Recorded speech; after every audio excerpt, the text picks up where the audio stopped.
do të ketë përgjegjësi dhe pasoja politike për gjithë anëtarët e LDK-s që kanë ndërmarrë procese ose pjesë në procese të jashtëligjshme. Përveç çështjes së ofrimit të tërheqjes, është folur në mbledhje të kryesisë edhe për çështjen e ndryshimit pas numërimit në votat të disa prej kandidatëve për deputet të Lidhjes Demokratike të Kosovës, a janë folur edhe çështje të tjera që ka saktë? Janë dy tema në një aty. E para është procesi ligjor, pra kemi parë deklaratat të kryeprokurorit të Prizrenit që do të ndjek këtë procedurë ligjërisht dhe ka përkrahjen edhe të LDK-s pra në çfarë të varianti,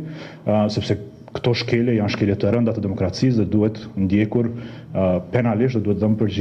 përgjegjësi ligjore, juridike secilit që ka bërë këto shkelje. Por natyrisht, siç ka thënë dhe vetë kryetari Abixhiku, do të ketë dhe pasoja politike për gjithë ata anëtarë të LDK-s, pavarësisht nivelit të tyre ose përgjegjësisë që mbajnë brenda LDK-s, do të ketë përgjegjësi dhe pasoja politike për gjithë anëtarët e LDK-s që nëse rezultojnë nga procesi hetues